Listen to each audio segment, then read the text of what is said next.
to shake, rattle, and troll. It's time for the award-winning Shake, Rattle, and Troll. Yeah, kiss the working body, grab your favorite pose. Me and the boys gonna shake. A show for the serious fishermen as well as the novice looking for tips from the pros. We got the power, we got the speed. We're running wide open on a midsummer breeze. Freshwater, saltwater, watch out, boys. Bass Daddy Don's gonna make some noise.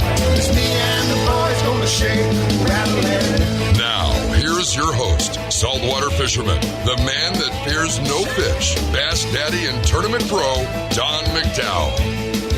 Yeah, man. Hey, I'm Don McDowell. Welcome to Shake, Rattle, and Troll this morning. As always, our voice of moderation and reason. Morning, Bass Daddy. How you doing today? Life is good. We have special guest Scott Lavin from AZGFD talking about shots heard around the world. I think we should talk about tomahawks heard around the world. Oh, my. That didn't take long. Nope. I knew that was coming. Won't take long. Well, here's the deal. There's a couple of guys that I want to recognize today. George Armstrong Custer, Saddam Hussein, and Bashar al-Assad. You know what they all have in common? Yeah, they're going, where did all those tomahawks come from? Bingo! Give the man a cigar. All righty. All right. I think President Trump put his big boy pants on and woohoo! Anyway, we're going to move along. We're not going to spend a lot of time on that.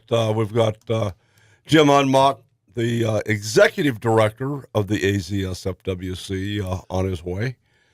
And The closures have something to do with his, tardiness at the moment. Since I-17 is closed, and those guys up in New River, they don't have any idea that there's traffic down here at this hour. Hey, I didn't either. I got hung up in it 2 weeks in a row, so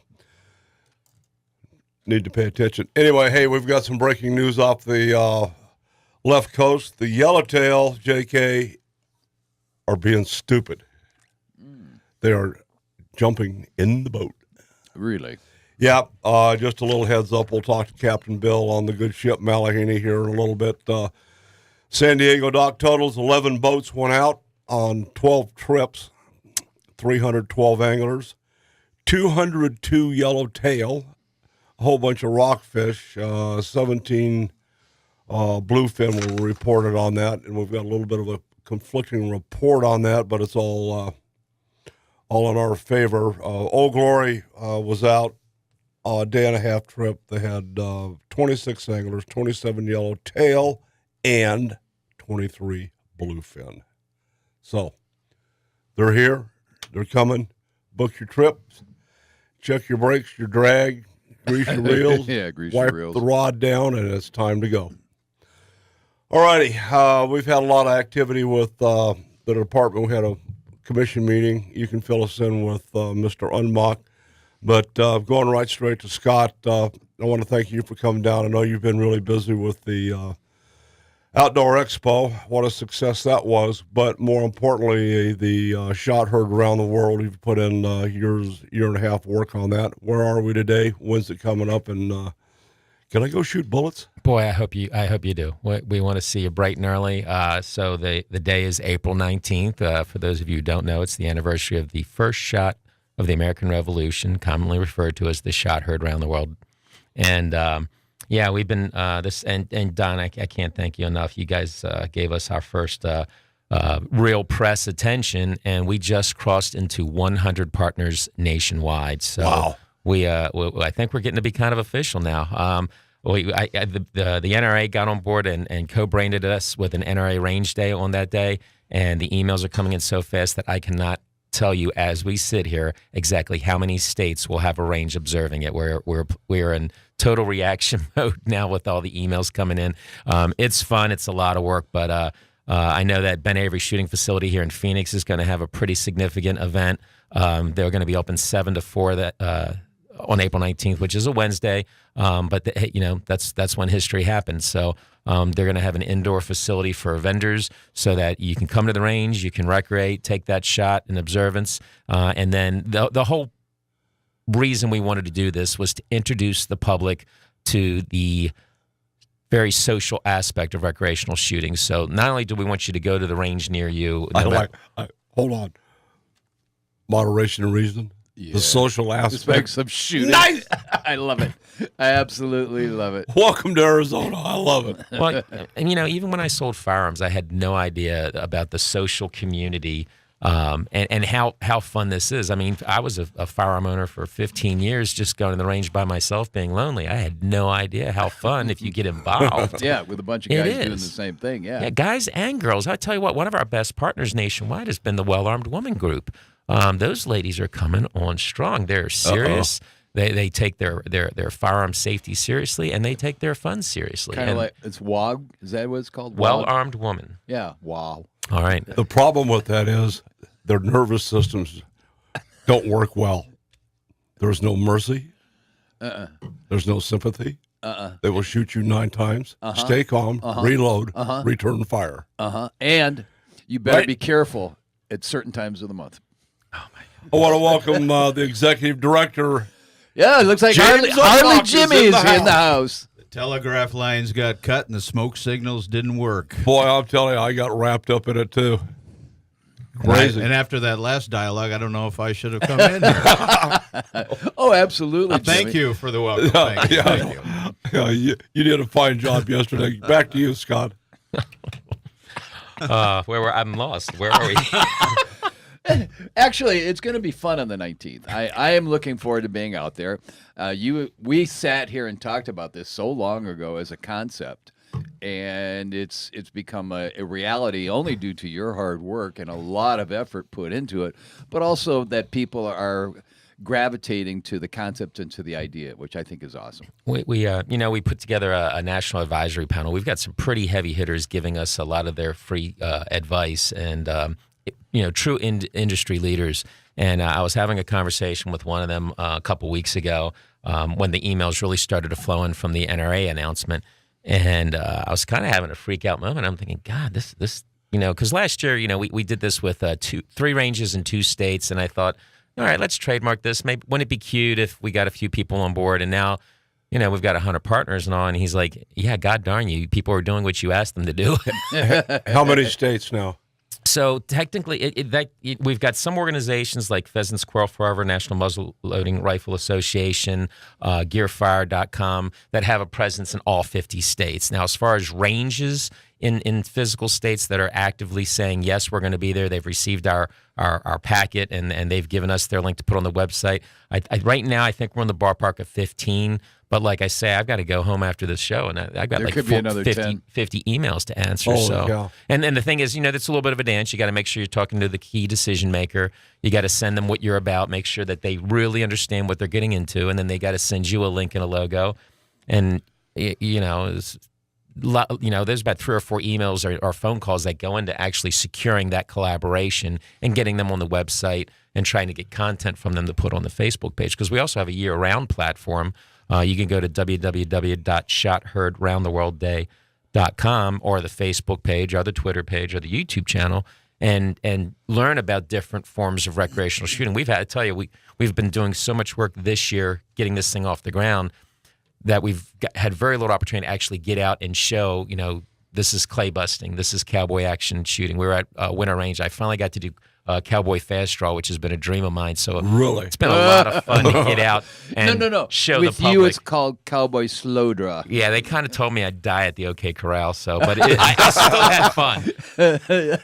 You would have been the first victim. Well, we have some common friends in New River, Cat Thor, Mr. Unmacht, and rumor has it they were celebrating shot heard around New River on Saturday about 10 a.m. Nice. So, that's good stuff. Their shot heard around the world is tipping one over at the Roadrunner.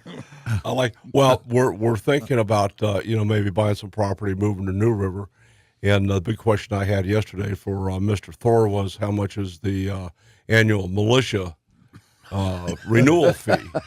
You have to pass the interview process to get north of Carefree Highway. Oh yeah. Or at least north of Anthem. I'll bring my burro and I'll meet you. Yeah. Well, that'll get you the starting gate.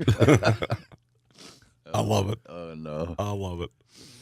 That's Congratulations on the award yesterday, Jimmy. Absolutely, what a fine job! Well, I appreciate that. It is actually for Arizona Sportsmen for Wildlife Conservation. So it was appreciation from the commission on what we've been doing over the last few years, and it was a nice recognition. We'll chat more about that when we come back. That said, we will be back.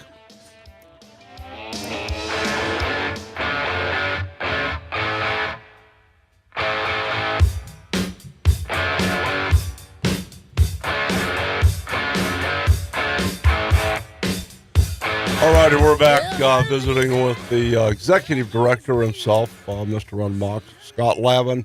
Shot heard around the world. Okay, on the 19th, how does the day start? I get up, I have my breakfast, I drive to... No, you have your breakfast out there. It been Avery. Yeah, you bite bullets. Hot dogs.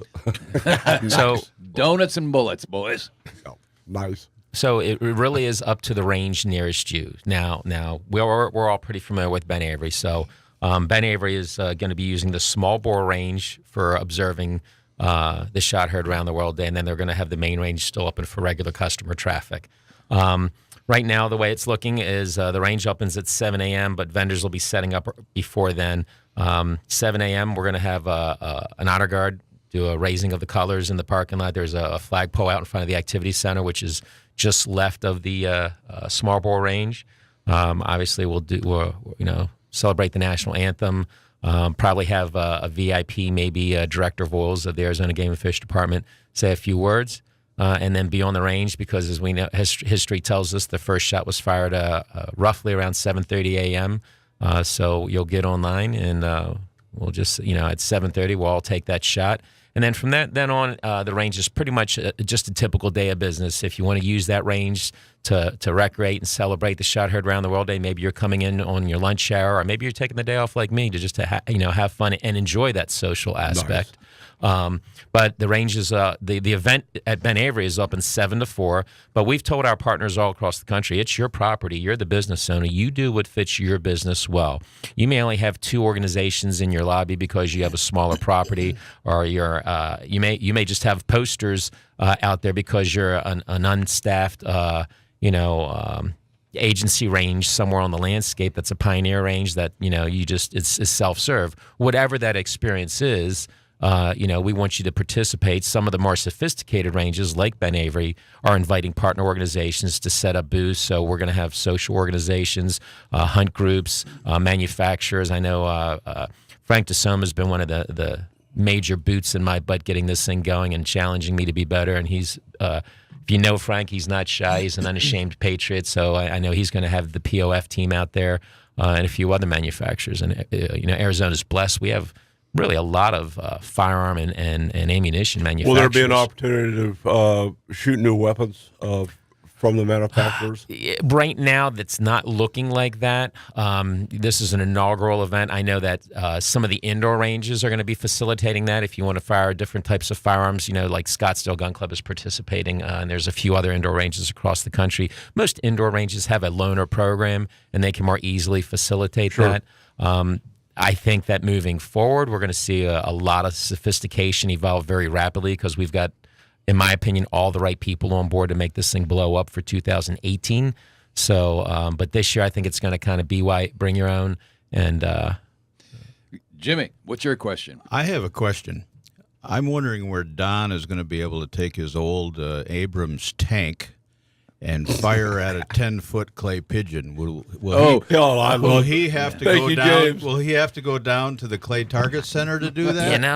I'm not sure, but I think the rules at Ben Avery are 50 cal is the max. So I'm not sure if that 75 millimeter is going to be permitted on the property. It's center fire. Yes, yeah, truly.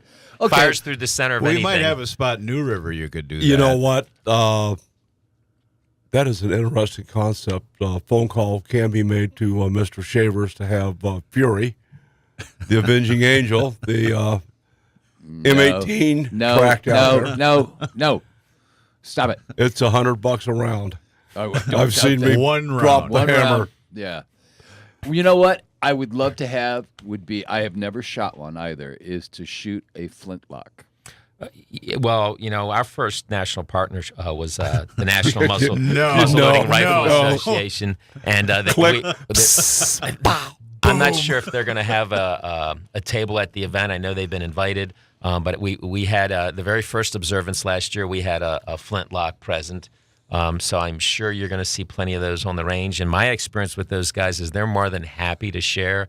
That I had the opportunity of they had an event at Ben Avery a couple months back, and that's when I fired my first flintlock. And boy, I tell you what, there is no delay. I mean, you hit that trigger, boom, it's gone. I expected that pop and fizz. That's modern day stuff. Boom.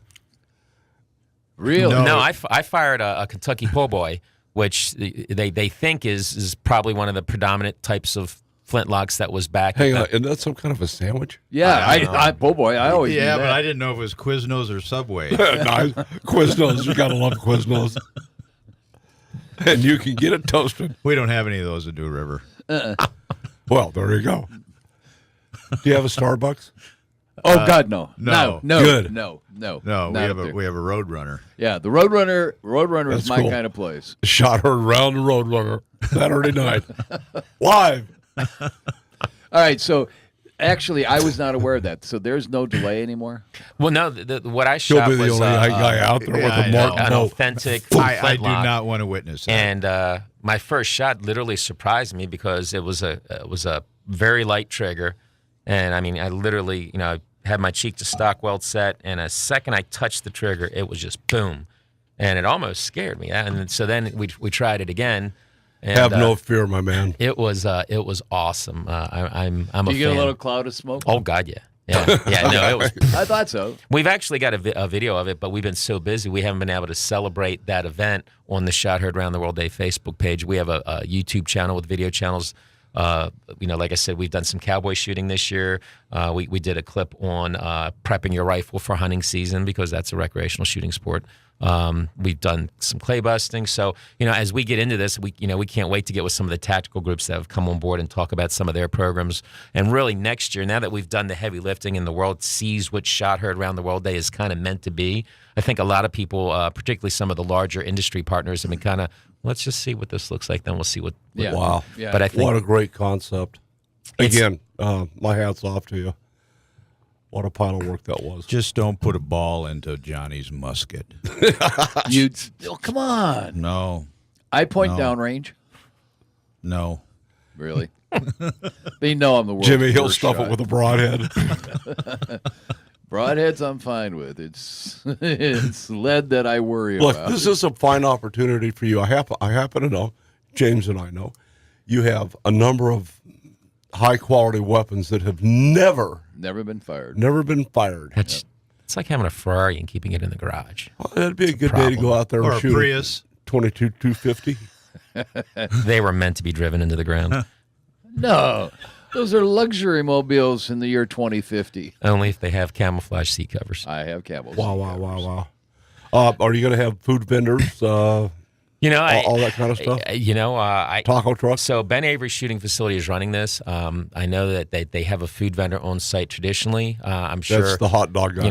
They're pretty sophisticated You're taking range. care of that. I'm sure they'll be pretty well covered. But you guys raised a couple really good points, and the big thing about Shot Heard Around the World Day is we celebrate safe, legal, ethical use of the resource, which is firearms and ranges. It's a great opportunity. We know that there's over 100 million gun owners in the United States, and these are some up-to-date numbers from the National Shooting Sports Foundation. Only half of those 100 million firearm owners actively participate in recreational shooting. Most of them have firearms in their closets or under their bed. They really haven't done anything. We know that 25 million people in the last 2 years have seriously thought positively about firearm ownership, but they have not made that purchase. So there's 25 million people out there who want to own a firearm. They want to learn more, but that threshold of either going to a range or going to a firearm store for the first time is it's a bit intimidating. It's a bit of a barrier. Yeah. So at least at Ben Avery and the ranges that are participating with Shot Heard Around the World Day, that one day a year, April 19th, you can kind of, they're going to be extra customer service oriented to our non-traditional customers so that you can come in, ask some questions. Hopefully, the ranges, do amazing jobs of keeping people safe and outreaching to their local community. They do. No one organization can do it all. No. So, let's invite friends who can help spread that. You use the term non-traditional customer. Define that. Well, again, there's some really good data coming out of the National Shooting Sports Foundation. A friend of mine, Rob Southwick from Southwick Associates, collaborated with them on. They've done a recent study that's they're just starting to come out with, so I don't have all of it, but they actually segmented. We in conservation industry, you segment recreational shooters and hunters. Those are your two groups of shooting, and that's the way we've looked at them for probably a decade or so.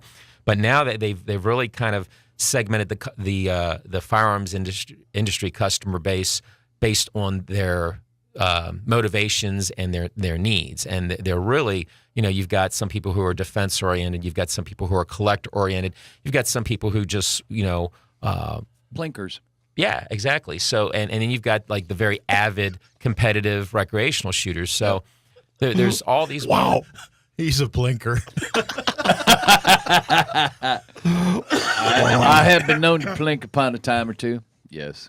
Sorry, Scott. No. I mean, you're sitting next to the guys, so you got to deal with some of this stuff. This is not my first rodeo. Yeah, he has unfortunately been there many times in that chair, and he keeps shaking his head the whole time. He's the only guy that comes in and puts on a seatbelt.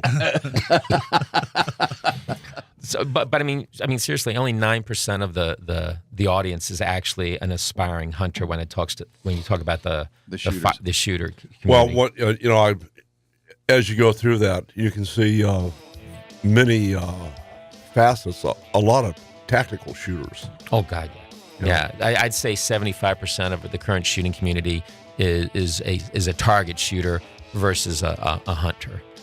All righty, good stuff. That said, when we come back, mayhem on the Malahini on the left coast. I'm Don McDowell. Jim Unmacht. Scott Lavin. Special blinker. So what you want? I want bourbon, I want scotch, I want beer. Well, I ain't seen my baby. Oh, yeah, boy, this is good stuff.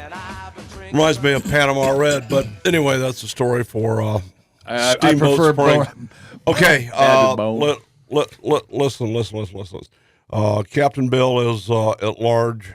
We can't raise him on the Malahini. I'll give you a heads up. H&M Landing, they had 2 boats out yesterday, 2 trips, 44 anglers, 57 yellowtail, 25 bluefin.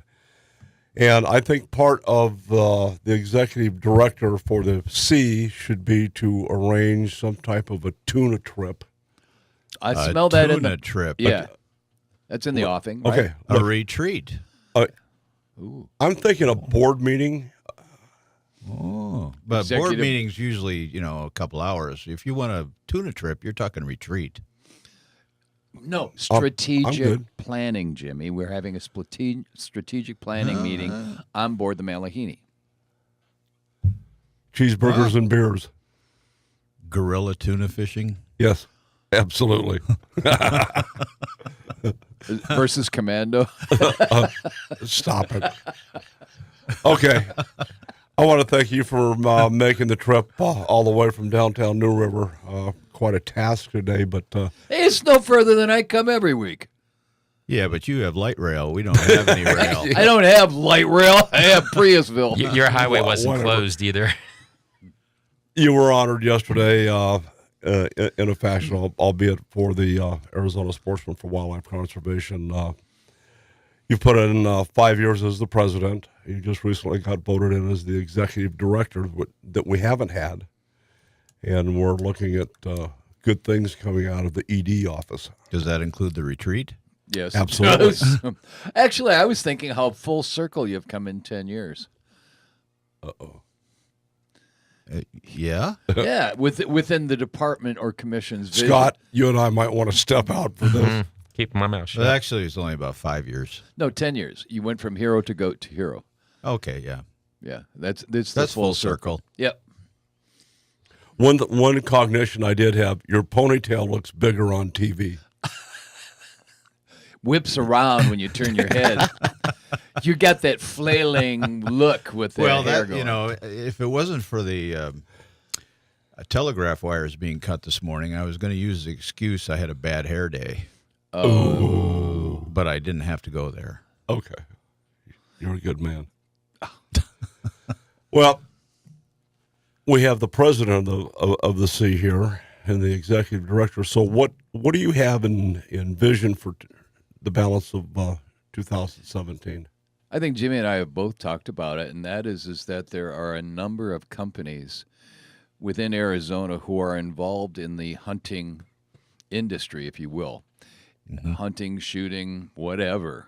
And I think a lot of those people would like to be on the fringe in terms of knowing what's going on, the issues, but they don't want to commit the time to coming.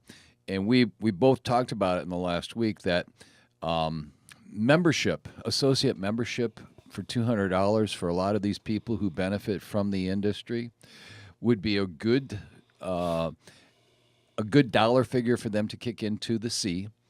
They would get the minutes from the meetings and know what the issues are, who was present, what discussions were held, and the direction that both sportsmen are going, as well as reactions to information provided by the department. You agreed?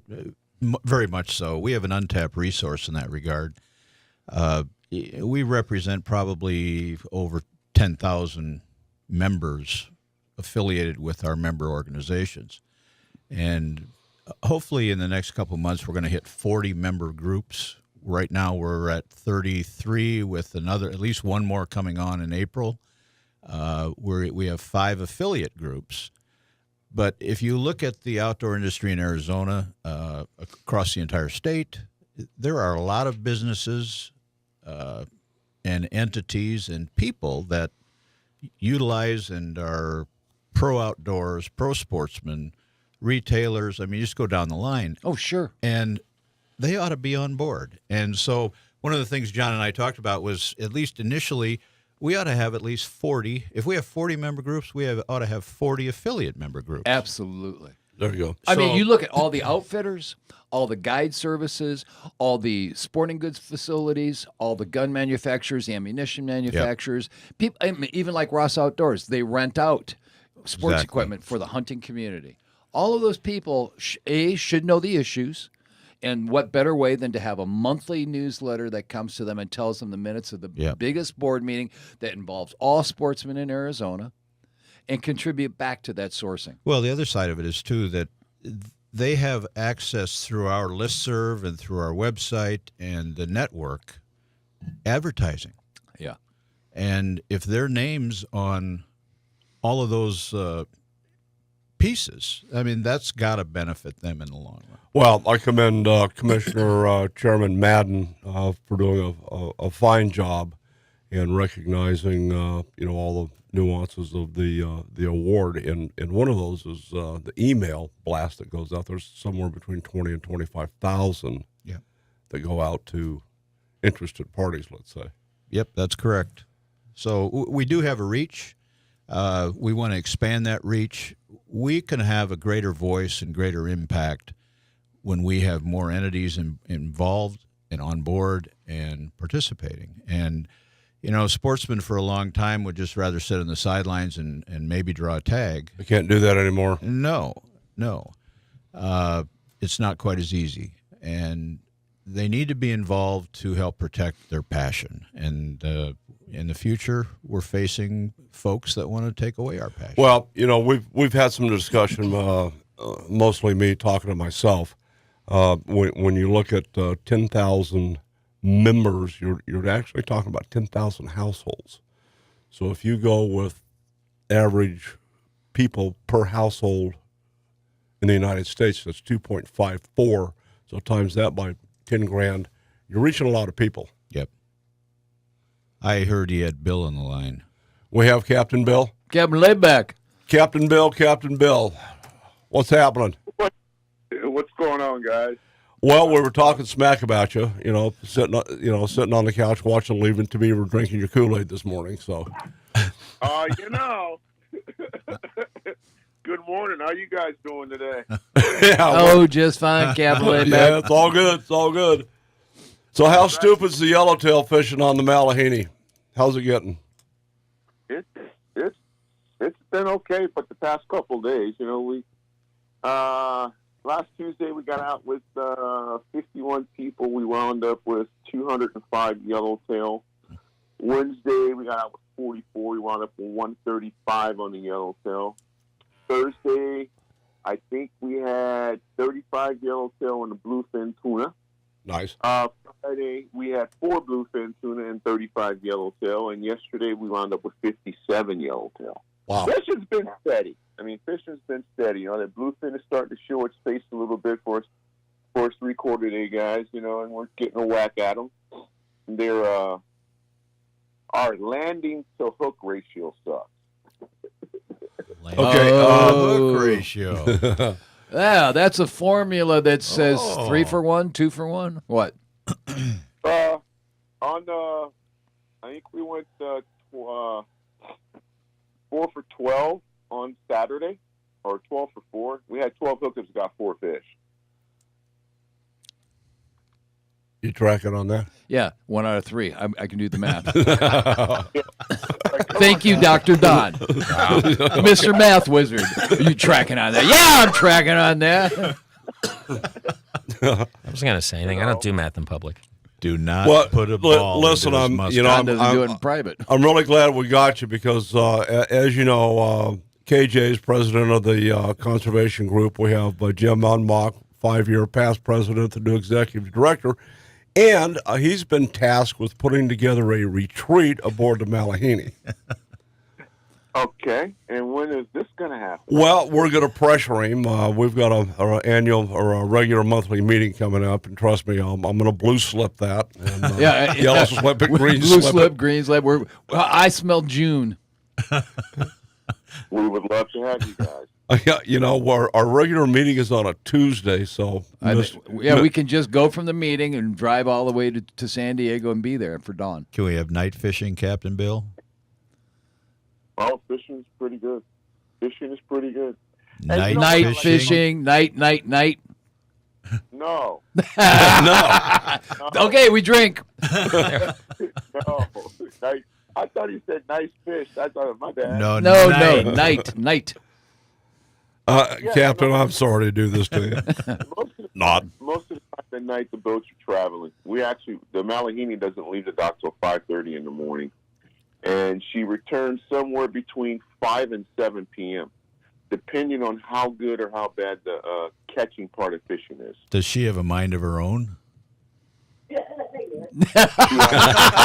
That's his wife in the background. Yeah, I do. Watch your mouth, Bill. Sorry, Captain. Captain Layback is now Captain Shut Up. You guys are killing me. Dude. But yeah, hey, it's a shame you guys can't do your radio show remotely because the day at the docks here in San Diego is today. Yeah. And it promises to be very interesting. I think Don has a satellite hookup. Oh, yeah.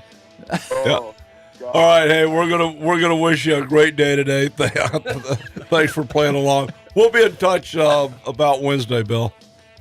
all right, do that. Love you guys.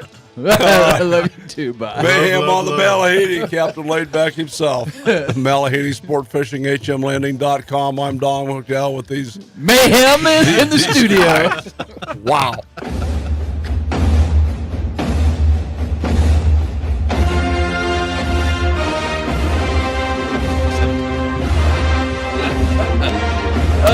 Florida State Seminoles, either that or it's Custer going, oh, God. Tomahawks. Yeah. All righty, we're That's back. a New River Josh, chop. thank you for that. Listen, we've been having a lot of fun, but is there a fee associated with 19th at Ben Avery? Oh, yeah, $6,000 per person. Oh, my God. We'll have one. It'll be you.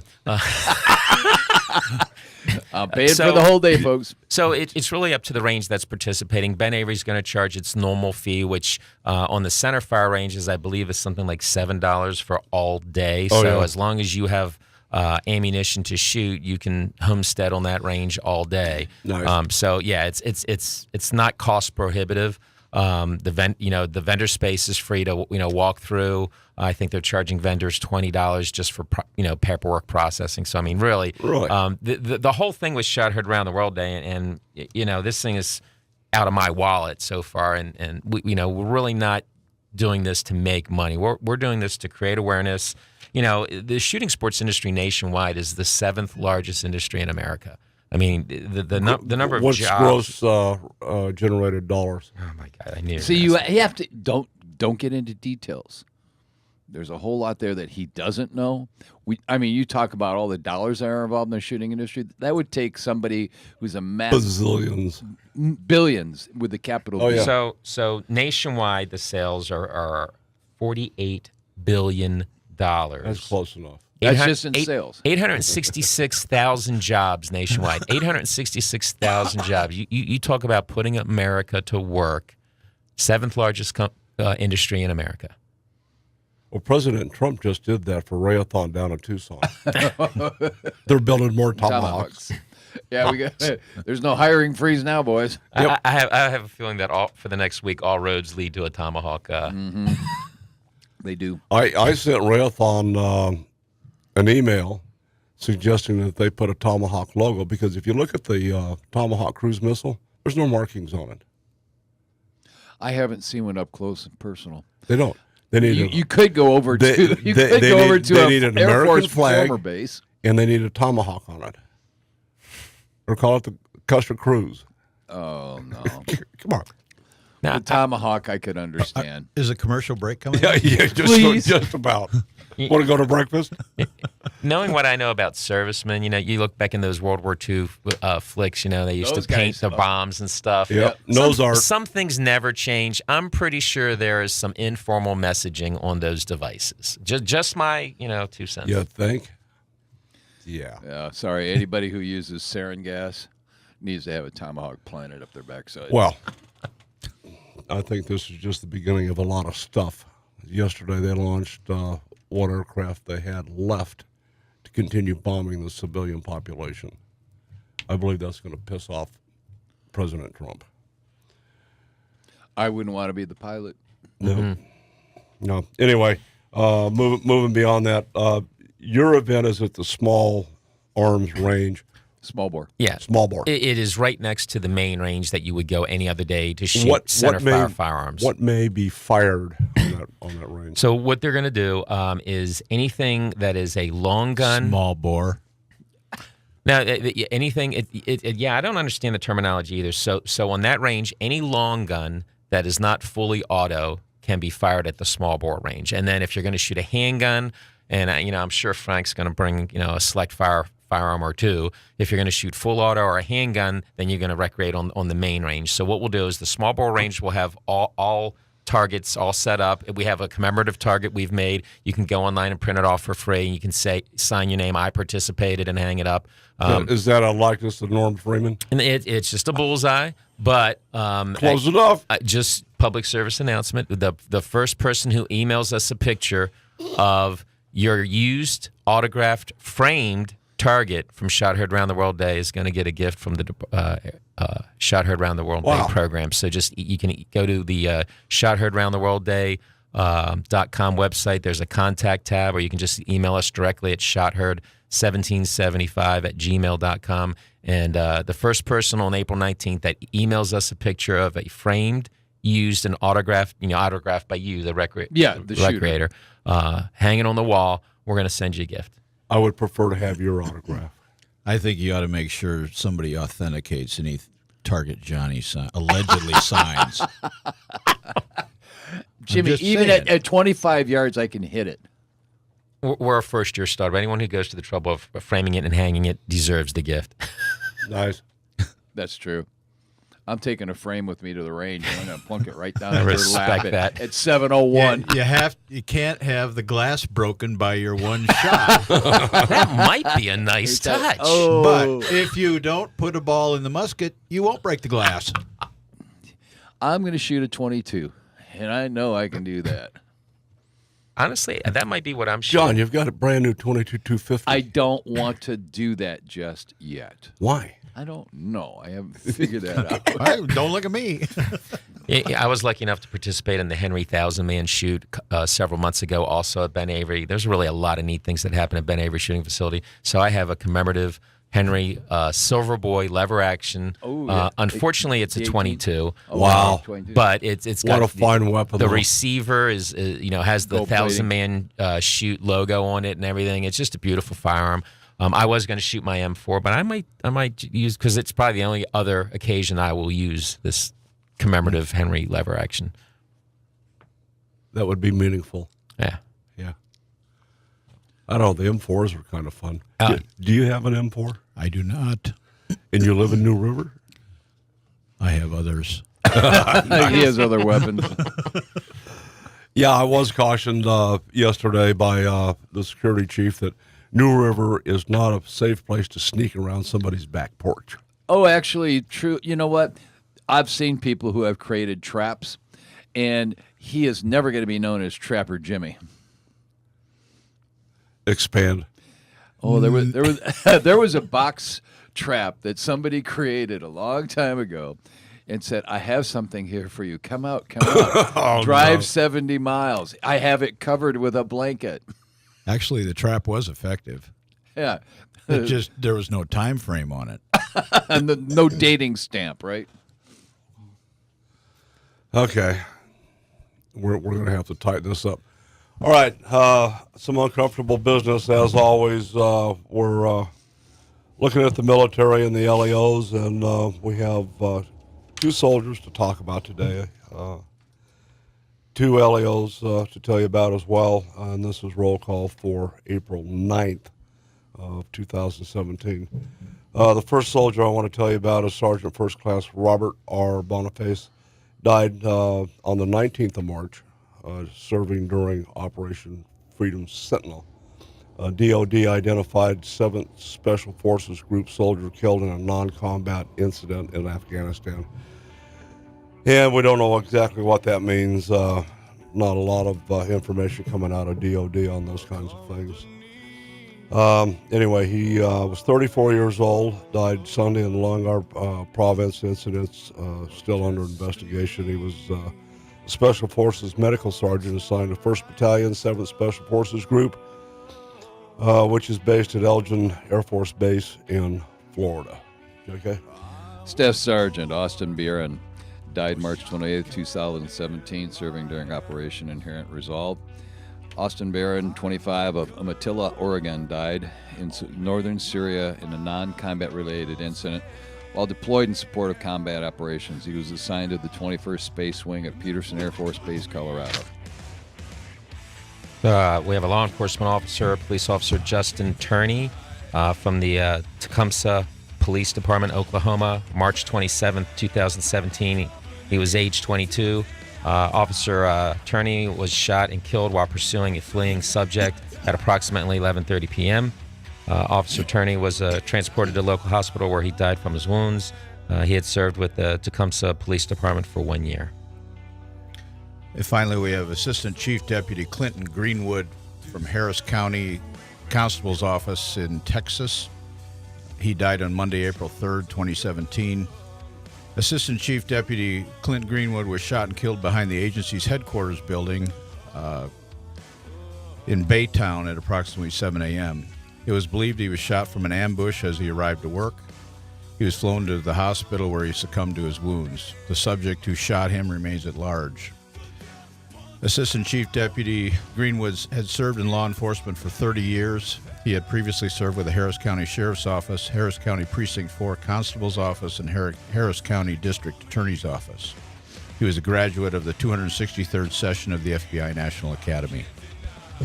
Thank you, gentlemen. As always, our heartfelt condolences and sympathies go out to their families, their units, and a special prayer goes out to all of our military people in harm's way. I'm Don McDowell. Think about it.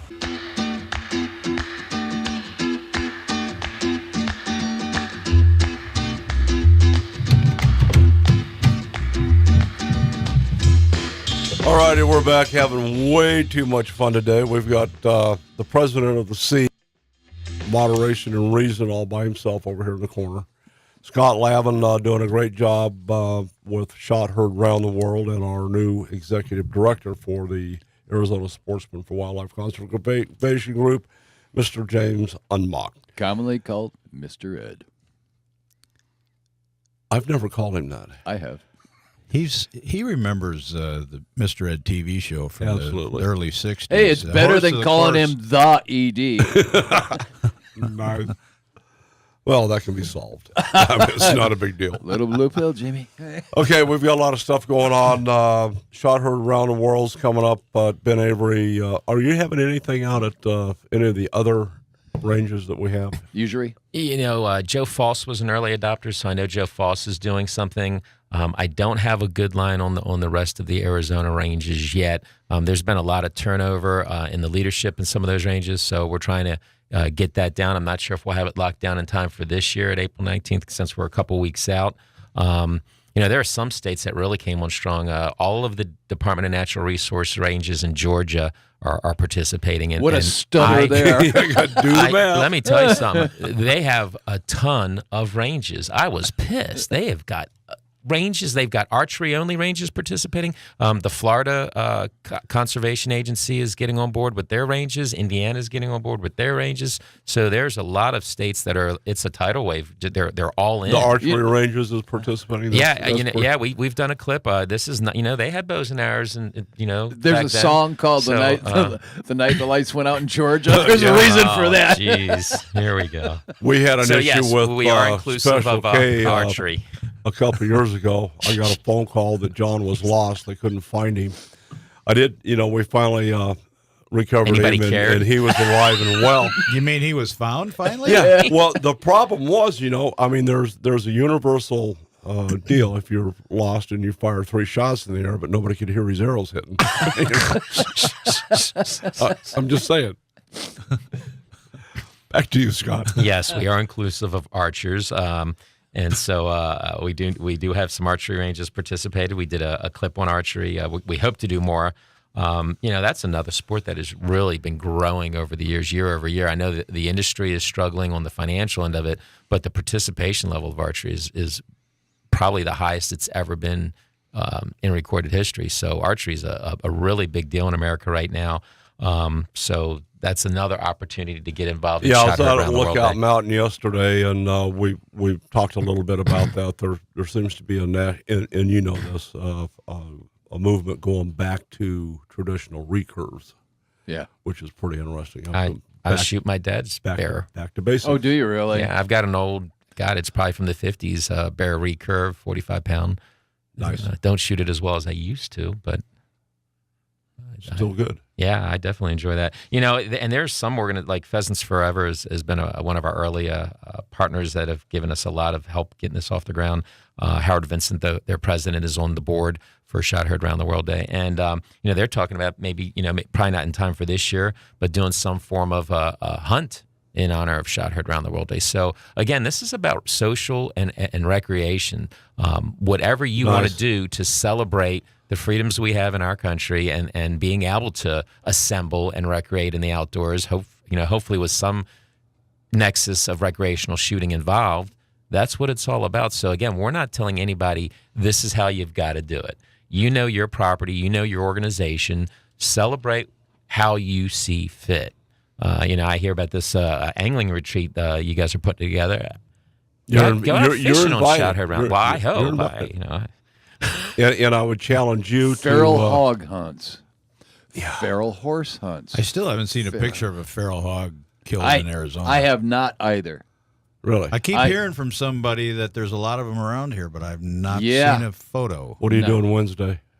We could have our first annual feral hog hunt in New River. Feral hog roast. Oh, boy, would that be a New River Roasters, baby. Ooh. Just saying. We could hang out there for a while. It's a compound. There's room. We can stay in the garage. You want to go to a breakfast, Scott? Please. Thank you. What I was going to do was challenge you to go to Director Voiles and perhaps the commission and give them. They should be an associate member, should they not? The commission or the Shot Heard Around the World? Or no, the department. No, they can't be. They're an government agency. They're not. No. NGOs are the only ones we're after. They can buy license plates, though. Yes, every employee within the department should have that should be mandatory. There you go there, then. 2. 1 on each vehicle. Thank you. I appreciate that.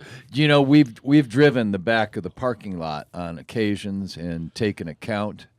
Less than 1%. There are a handful of them. You might have come on a bad day. There are a handful of them. I tell you what, though, When I park outside the coffee shop or someplace, like when I park and I'm walking to wherever it is, and you can see the truck from there, I get almost at least once a week. Somebody's like, "What is that license plate?" It's an eye catcher. Yeah, it ought to be more prevalent, though. There's a spot that I know where some signage is. By God, I hope it. I recently saw where there's some signage available on the Beeline. Well, yes, okay. You guys are in a tough market. There's a lot of state agencies Arizona never was, but Georgia is actually looking at getting out of the license plate market because when they got in for fundraising, it was like, there's 2 tags to choose from. Now there's 25 tags to choose from. Well, and that's a true statement. But when you think about 179,000 folks that applied for an elk tag here just in the last month, yes, and you talk about 750,000 hunters and anglers in the state of Arizona, and we have 8,000 plates, 8 or 10,000 plates. You've got some opportunity there. And here's what I don't understand: the Cardinals have theirs, the Suns have theirs, the Diamondbacks have theirs, and yet those are the wealthiest organizations in this state. It's and I understand it's team affinity, but yeah, and I don't think we can realistically expect to have the same number of plates the Cardinals have. I mean, I think our record is better. I'm sorry. Well, and that's probably fair, but we ought to have a heck of a lot more than we have. Absolutely, we should have in the neighborhood of 50,000 plates in this state for people who identify as the core hunters. I wouldn't argue with that. Okay, hold that thought. We need to take a call. Greg, how you doing, man? I'm doing great. I'm out here with Bass Junkies at Lake Havasu this weekend in the Phoenix Junior Bassmasters. Wow. It's been quite a weekend. How's it going? How's the fishing? There can't be a better place to be right now fishing other than Lake Havasu. Awesome. Well, the forecast yesterday was calling for 30 to 40 mile an hour winds, and we didn't see anything like that. Had a nice gentle breeze, couple of gusts until about 4 o'clock. So the fishing was great. The water was cooperative. The heavy bag yesterday was 2163, and nice. That was backed up with a kicker that was 664. Beautiful bag of smallies came in, full bag of smallies, and they weighed in at 17 and a quarter. Nice. And their big fish was 469. So it was a great day out on the water, and the juniors got out this morning and launched, and it's just gorgeous weather out here right now. Well, that's fun stuff. How many boats are involved up there on the junkie side? On the junkie side, we had 40 that signed up, and 2 boats broke down as we were getting ready to blast off. So we allowed them to step back and away. So we wound up with 38 that were actual participating anglers yesterday. That's great. Percentage-wise of the fish that were weighed in, that's just an awesome smallmouth fishery. Percentage-wise, smallies versus largemouth? Only about a quarter, only about 25%. Huh. Were any of your teams specifically targeting smallmouth, or was it just catch whatever you can? Well, I'm going to have to tell you, the one team that came in with all 5 were way upriver from what we had been told. Mm-hmm. An awful lot of guys stayed Main Lake and down towards the Bill Williams area, where they came in with the largemouth, but the gentleman that came in with the 5 smallies, they were way upriver. Yeah, any rumors on how Sandpoint was doing this time of year? That is an awesome place for both smallies, especially around that rock jetty down there, and it's a good largemouth spawning area. If they weren't talking about it, so nobody else knows if it's real active right now. Yeah, it's all over. So that's great, man. That is awesome. What was payout on the junkie side? The total payout, I believe, was $8,052 on 38 boats. They keep paying out. They've got a great percentage there, and really catering to the anglers. We had food in yesterday from Azul Agave. They came over and catered the event, shredded beef, shredded chicken, beans, cheese, the tortillas, the whole 9 yards. I mean, I don't think anybody left the tournament hungry yesterday at all. Well, just so you'll know, I stayed within tradition. I had a hot dog at Sam's Club. So Well, you took one for the team then for us. Just, Absolutely. Yep, living vicariously. Well, that's good stuff. You guys going to make travel back today, or you're waiting to come back till Monday? They're going to travel back on Monday. I personally am going to come back in town today with the Junior Bass Masters coming off the water at 1 o'clock. I'm going to have plenty of time to clean up my stuff and put it away today, so that'll be great. All righty, man. We got to go on our break. God love you. Be safe. Give everybody my regards, and check Tim's toes. Rumor has it he's been over at Diva Nails. Well, I'm going to have to look back over to Jeff for that one. Have a great day, John. All right. Thanks a lot, guys. Bye-bye. All right. We'll be back after a short break. Well, the morning's kind of damp. I'm not worried about cutting the grass. Left my truck at the boat ramp and my boat is full of gas. My old boss thinks I'm sick today. He won't have me to harass. 'Cause I'm out here on the river and he can kiss my big old bass. Kiss my bass. I'm going fishing. You can sing along with us, Scott. Not a problem. James, what's happening? Hey, you guys are having too much fun down there today. I'll tell you what, There's today, a rumor. This is like therapy. I have my good friends here, and they're all dignified gentlemen to a certain extent. Josh is in here reformatting the show. He's got a brand new haircut. He did it himself. He just absolutely looks wonderful. So it's all good. Jimmy's got his ponytail all knotted up. It's nice. That's called a braid, Don. Yeah. A braid? Oh. Knotted up. No, whatever. At least it's not a comb over. We're good. James, help me out here. What's happening on the Mother Lake? Hey, exciting stuff up here. The first, let me talk about the restocking of Florida strain bass into Roosevelt Lake. We had 9 boats show up to help disperse 25,000 Florida strain bass and 12,000 black crappie this week. But the good news about these Florida strain bass, You're profiling again. 4 to 5 inches long. Oh, really? Oh, really? Nice. So the guy, it's Mr. Fish, who sells these things. He drives them out from Arkansas. And I think, this is just my opinion, that it was the end of their season, and they had some big fish left over, and they just had to get rid of them. And so that's what he brought out, and we put in the lake. There were lots of jokes down there with those local anglers. They were joking that there's more weight than some of them have weighed in for 5 fish. Yeah, I've heard that one before. So the thing that's significant about that is that over 90% chance that a 5-inch bass will survive until spawn versus only a 30% chance if you get a 2-inch fingerling that it'll survive till the spawn. Well, that's the big thing biologically is these guys have to make it to their first birthday. Those guys already did, so they've got a shoot-move opportunity. So just a huge turnout, lots of great fun. I mean, it was just Amber Lee Jones was there, of course, Kurt Gill was there, and just a lot of laughs. And each boat made about 5 trips, and they were running all the way up to the salt end in some cases and all the way down to the tonneau in other cases. So a good dispersion of the fish throughout the lake. Art Chamberlain and Dennis Perch and Kurt Rambo were there to do the crappie releases, so all good news. Excellent report. What's the fishing like up there? Fishing is excellent. We have another full moon tomorrow, so they're just like we predicted. Because of the stable weather we've been having the last 2 or 3 weeks on Roosevelt, those fish are again moving shallow. More fish on beds last night than guys said that they've seen since the last full moon last month.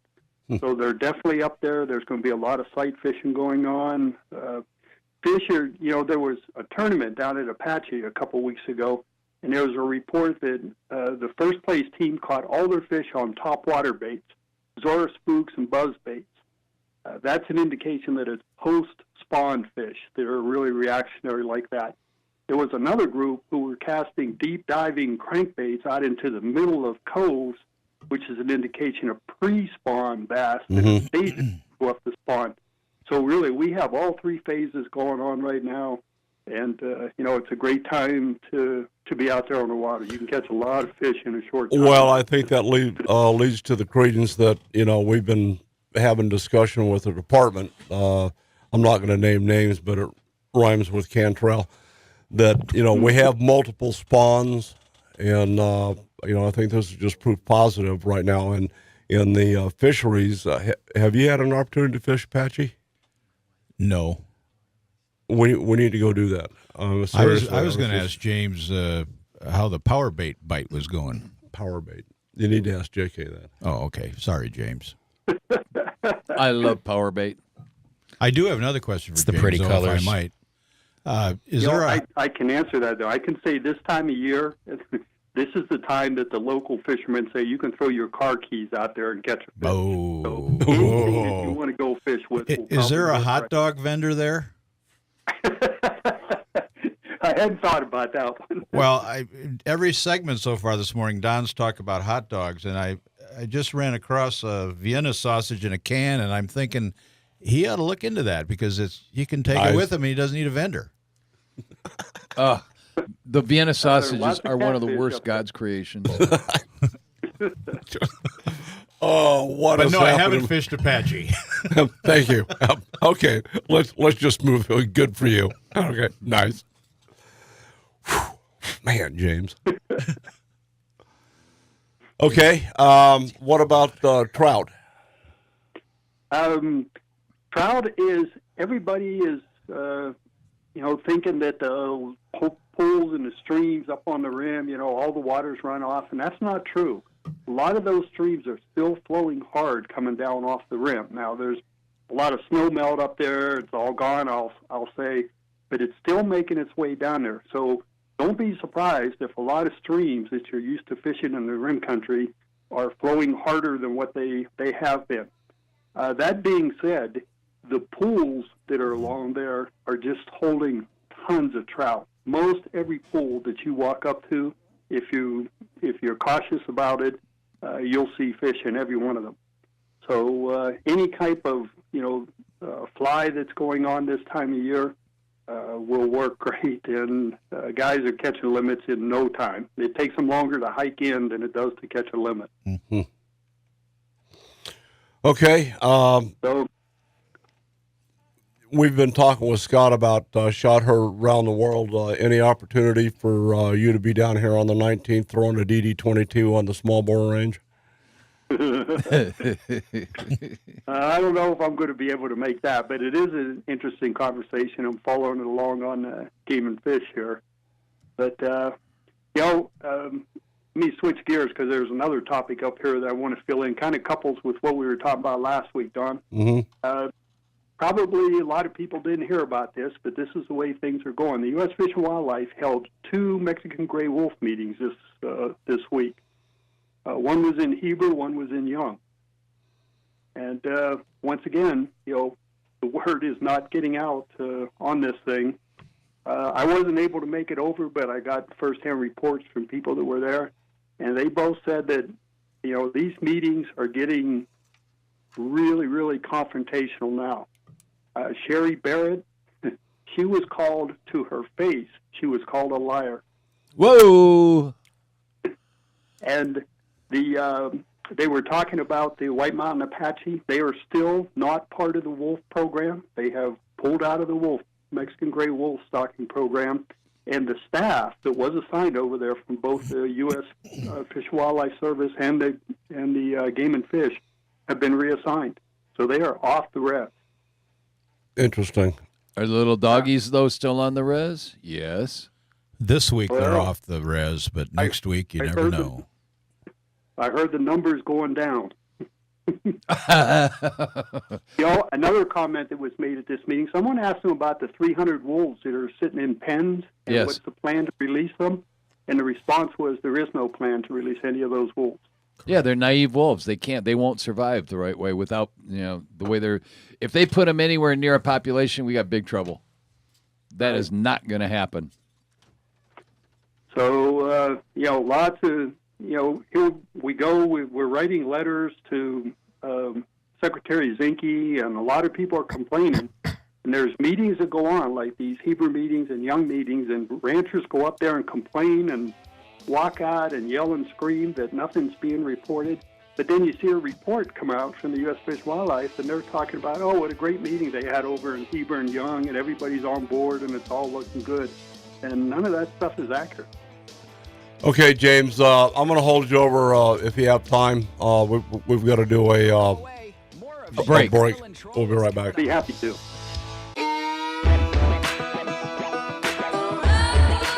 All right, James, thanks for hanging with us. Couple questions to finish this wolf issue up. Were there actually spokesmen from the White Mountain Nation at the meeting? No. None of them attended. They handle all their wolf activities at their tribal council meetings that are on the res. Who gave that report then that they were off the... That's the next question. That was a question that was asked at during the meeting, and that was the response. And I don't know if that came from Game and Fish or the U.S. Fish and Wildlife, but that was the response that was given. Who from Game and Fish was there, James? DeVos was not there, so I don't really know who it was. But they were there for sure. Okay.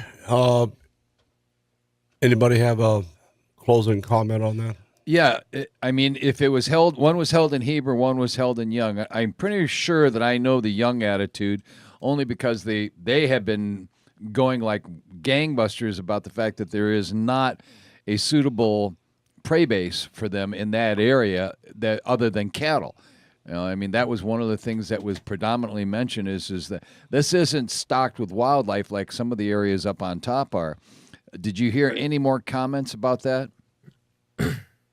Did not hear anything on that, JK, but I did hear that, they were talking about planned release sites for pups. Yes. And so the usual questions come up, how do you justify this and where's the data? And none of that stuff gets presented. I mean, they said there were young ranchers that got up and walked out of the meeting because they were just so disgusted with the responses that they were getting. So, and in the Heber meeting, I didn't get as much from that meeting, but I heard it also did not go well. There's just, the answers are not forthcoming. It seems like people are trying to hide things. There's some of those people may be on their way out too. Oh, absolutely. Sherry Barrett, Ben Tuggle, I don't think they've got a long life expectancy in their positions currently for foreseeable future. Well, and everyone's in agreement, at least on the ranching side, that something's got to change. I mean, the lack of transparency, the non-response to questions, the promises to follow up and then no follow-up is just, the silence is deafening on this wolf program. All right, good stuff. I appreciate you keeping tabs on that. We're going to wish you a good day, and we will talk to you next week. Hey, it sounds good. You got 10 seconds? Sure. Go for it. Hey, on the Bassmaster Elites, Mr. John Murray, as of this morning, has a 5-pound lead. They're down at Toledo Bend, and it looks like John Murray might pull it off. Brett Height made the day 3 cut. He's also in the top 12. Clifford made the day 3 cut, but not the day 4 cut. So good for Murray. John Murray. Today. Wow. Murray's out of the closet. God love him. He's been struggling. Yeah, for sure. Oh, good. I'm glad to hear that. All the Arizona boys are doing real well. Yeah. Good fishermen. Great stuff. Okay. Hey, thank you, Don. Have a great weekend. All right. Thank you, James. James Guggenauer, Master Rod Builder, Rim Country Custom Rods, doing a great job for us. Any follow-up on the wild horse Heber? What's the name of this group that it's the you've Heber now joined? Wild Horse Management Area. There is a group being put together to study possible solutions to what is becoming a pressing problem with the number of horses that are out there on the Apache Sitgraves footprint. I mentioned I was interviewed for about 45 minutes on Monday. That's 45 seconds. No, it took me longer than that to get somebody pissed off.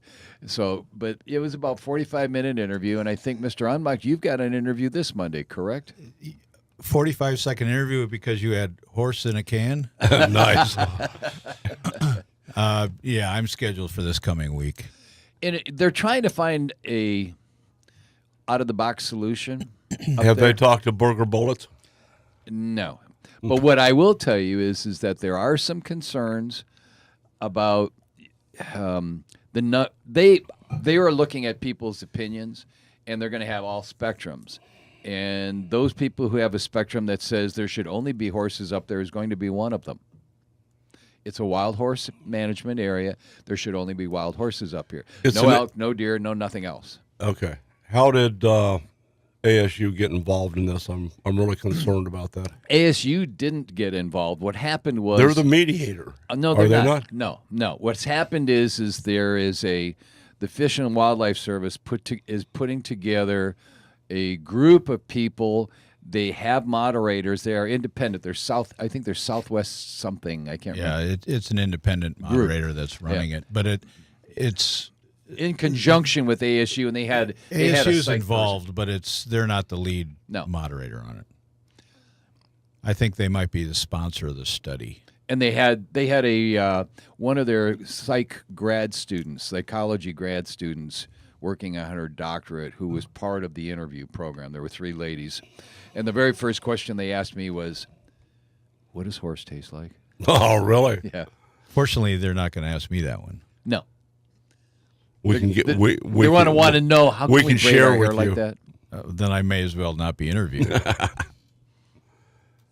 No, you're going to have fun. It's good. It'll be interesting to see your take on it after it's all said and done. Okay, how did this Hebrew group? I'm not really up on the history. We had the Wild Horse and Burro Act about 1971 or so. You said this one came about 1974. Yeah, 3 years later, somehow somebody tacked on the wild horse. The Heber Wild Horse Management Area, which allowed for a limited number of horses to be in the Heber area up on top of the rim. Why, I have no clue. How many? I think there was 2, maybe 3. Yeah. Back then, there was less than a handful of horses. And if you go back to Arizona Game and Fish Department, in 1995, there were 0 horse counts in their surveys. 0. And then all of a sudden, 2002, there were 50. And I know they breed well, but they don't breed that well. What happened was after the Rodeo Chetasky fire, all the fences were down. They came off the res. They were pushed out. And then when we reseeded after the Rodeo Chetasky fire, it became a candy store. And all the horses gravitated to that area. And guess what? They're kind of like those relatives who come in from the poor side of town. Yeah. And all of a sudden, they're sitting down at the best side table of food they've ever seen. They're going to stay. Is there any pushback on the Indian Nation to fix their fences and do anything with their damn horses? It was nothing they could do about fixing the fences because we were under a lawsuit by the Sierra Club and the Center for Biological Diversity not to harvest the trees after the Rodeo Chetasky fire. So all that standing timber stayed. That's why there was a 5-year moratorium on camping in those areas, because at night, if you got a stiff wind, pop, pop, pop, pop, pop, and then down went the fences. Those fences where stayed we down. hunt, and you know this, up in 6B, that's a big deal. Oh, yeah, it is. You don't want to be in a tent when a tree comes down. No, it happens. And they had a 5-year, and that's where those horses, there was no way they could take those horses and move them around. They kept coming back to the candy store. All of them do. I mean, it's sucked in elk, it's moved in some deer, and the habitat for deer has been phenomenal. It's an alternative hunt management now. What's the end game? Why are we doing this? Do you have Mr. Reedy? Why are we doing what? Even having this discussion.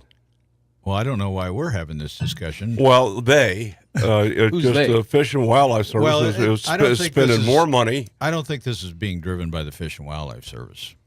Are they involved?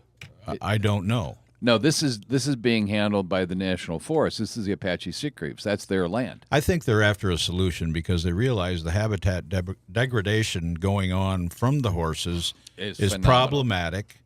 But you have the Wild Horse and Burro Act, which restricts the ability to manage or do anything with the horses. Who's the authority on the Wild Horse and Burro Act? Congress.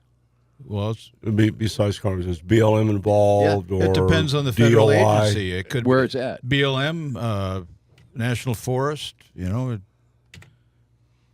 Out in the West, it's mostly BLM lands that you see the wild horses and burros on. But I mean, if you look at it in Apache Sitgreaves, that's all national forest land. There is no BLM land involved. There is very little private land up there. It is what it is. And we're wasting money. No, you still have to come up with a solution because it's becoming worse and worse of a problem. It's like the bison in the Grand Canyon. Look, we've been studying that for 3 years. You're talking the wrong guy. The solution is there, and it's not to propagate the which is why you won't be interviewed. That's not the proper social solution. Right. And this is an effort, I believe, to try to come up with some kind of solution. How are you going to come up with a solution on wild horses when in round numbers, you said this, I could be wrong, but I believe what you tell me, 70% of horse ownership in the United States is women? Yeah. I heard at one time it was 80% of horses are owned by women. Yeah. I mean, it's a feel-good story, and they love those Look, Scott's big boys. giving them handguns and promoting recreational shooting. I see a correlation here. I'm not going there.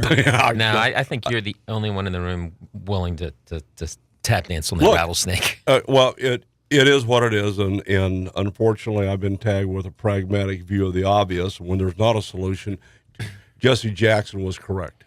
If we cannot regulate, we must eradicate. So that's my bottom line. Are we coming up to a break? God, I hope so. Yeah. Please. Pancakes. No, we can't do that. They won't do that.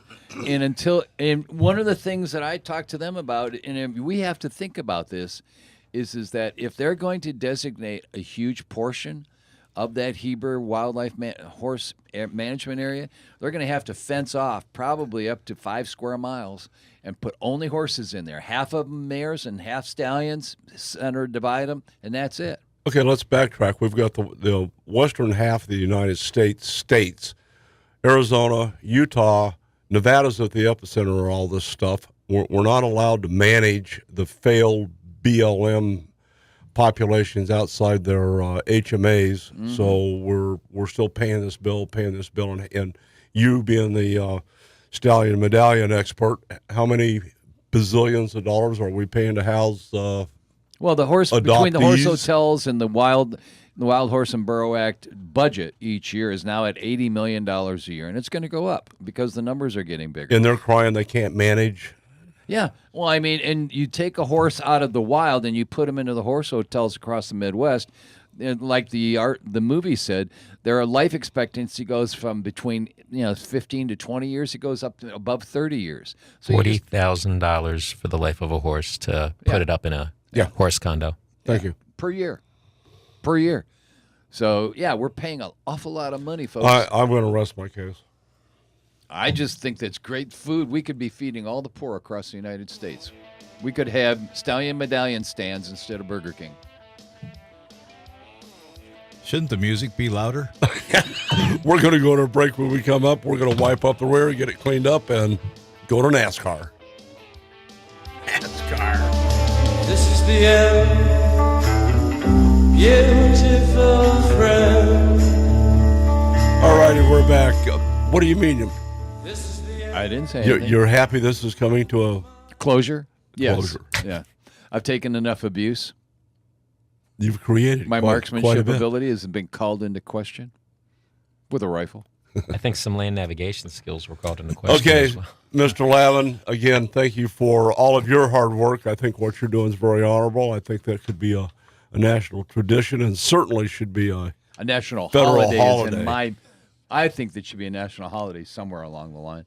And Mr. Unmacht, God bless you for all your hard work for the sporting community and let's get some all affiliates. the wildlife in Arizona, man. We need Thank you. affiliates. 200. We could use 200. Oh, wouldn't that be cool? Well, the impact would be incredible. Okay, let's recap with you since you brought it up. How does one become some type of a member of the AZSFWC. You can go to our website and click on the membership tab. It's www.azsfwc.org.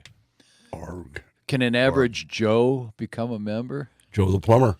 We are working on an individual membership category, and that hopefully in the next few weeks we'll have that opportunity for an individual.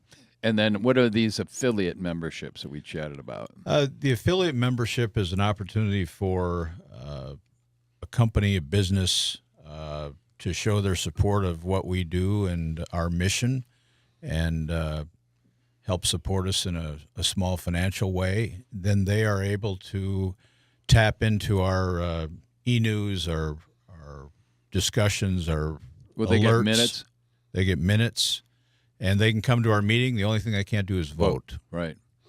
Okay, we've got a raffle coming up, and here is a Explore Big Bore Rifle Scope donated by Lookout Mountain Outdoors. Yep, and we have a few tickets left, so you can buy those on our website. Again, azsfwc.org.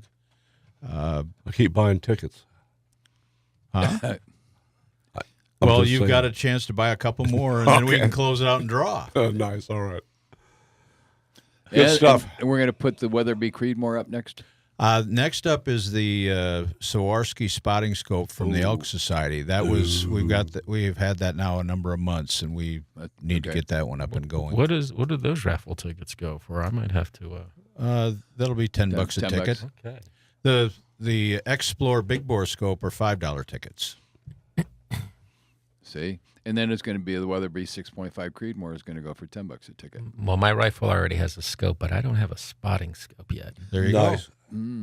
That'll be up next as soon as we sell out on the Big Bore scope, and hopefully that'll be in the next few days. Okay. April 19th, give us closing thoughts on shot heard round the world. It's still not too late to get involved. Any organizations that are listening, you can go to the shotheardroundtheworldday.com website, hit the contact tab, send us your logo and a link. We'll send you some information, and if you like the movement, we'll get you on board. At Ben Avery, 7 to 4, colors go up at 7 a.m., range opens at 7:30 for shots. And then, of course, we're going to have a vendor area all day from 7 to 4 of organizations, either product organizations, manufacturers, retailers, or social groups to get you involved actively recreating because, like I said, only half of the 100 firearm owners in the nation are currently actively participating in recreational shooting. By the way, that's a hell of a nice shirt you're wearing. I like that Is logo. this a fine shirt or what? Look at that logo. That jumps out at you. This you have segment that made? of Shake, Rattle, and Troll brought to you by Safeguard Business Systems. Thanks, Donnie. There No, you go. we made the shirts, but whoever did the graphics did a really fine job of doing the layout on that. That is one of the cooler logos you're ever going to see. And I'll say this, we our community, can be a little incestuous. The smartest thing I think we did is we went to a let's not go there. We went to a non a vendor that doesn't do recreational shooting personally. We just said this is what we are, this is what we want to represent.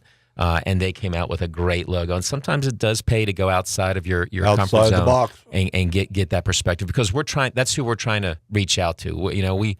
We already get it. We all work for a living. We probably don't shoot as much as we'd like, but we get it. We've already been bitten by the bug. We wanted to be appealing to the single moms out there, the people who just, we like I said, 25 million Americans in the last 2 years are thinking very positively about buying a firearm, but they have not made that journey yet. Well, if Hillary had been elected, they would have already. Possibly. Will there be an opportunity to interact with Rangemaster Schwarzkopf? He's been on board with this thing and helped me out tremendously, both with his personal brand and his expertise. I hear he's going to be out there recreating, but the Ben Avery Range staff are running the Ben Avery event, and as always, they are just amazing professionals. They've just been a delight to work with. They have it well in hand. So I think it's going to be a really fun day on the 19th. I can count on getting yelled at least once. And I'll be there. And with good reason. We all get a little bit complacent sometimes. Well, and we talk about that. We're human, and unless you're going to the range every day, you're not going to know And you know what? It's just constructive criticism. We're all trying to help each other have a safe, fun time. Needs to happen. Yeah, it does. Yeah. So, are you going to be there on the 19th?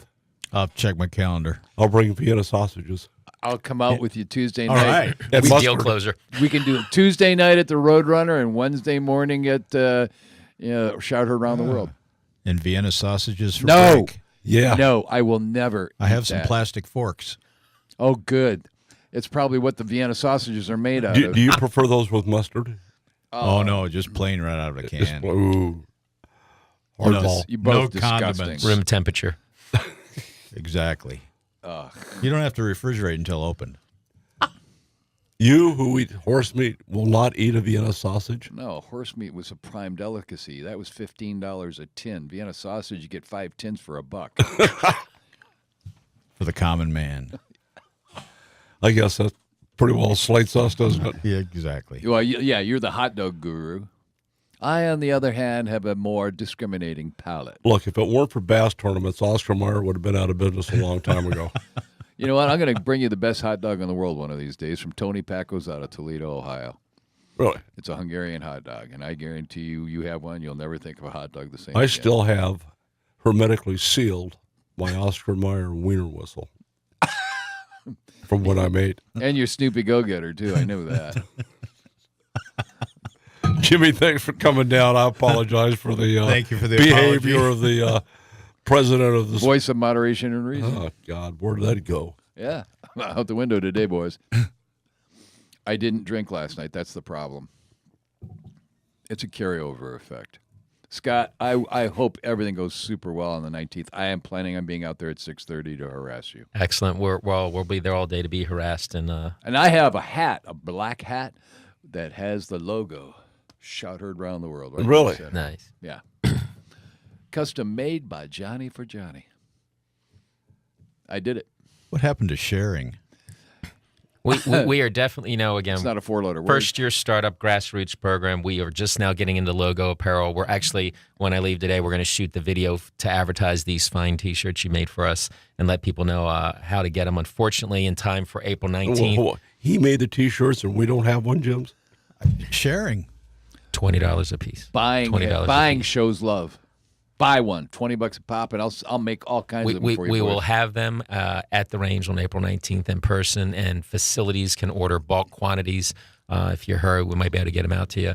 But this is really going into next year. We hope to have an online store. I think we're being exploited. Oh, I think is we that need to the leave first it for you, alone. Donnie? I mean, really? Are you a virgin? Give me a break. I am going to IHOP. That's it.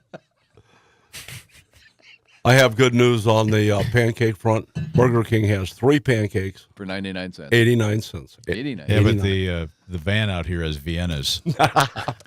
I love it. Okay, real quick, how does a guy become a vendor?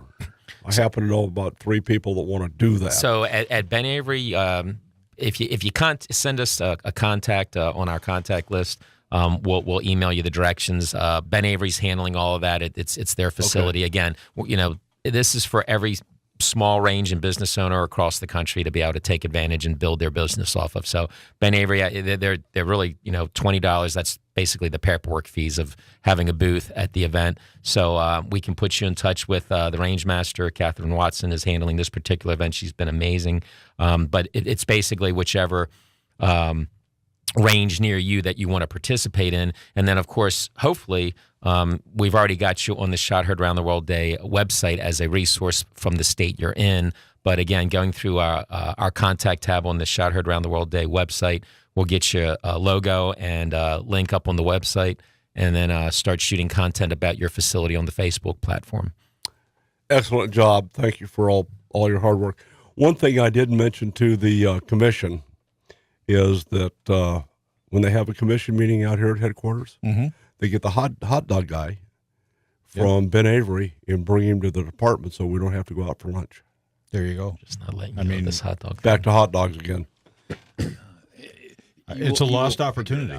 He's got a one-track mind. I'm thinking. Food related. Look, the hot dog guy at Ben Avery's great. Buns in the sun. You Oh, get sauerkraut, man. little That's good mustard. stuff. It is phenomenal.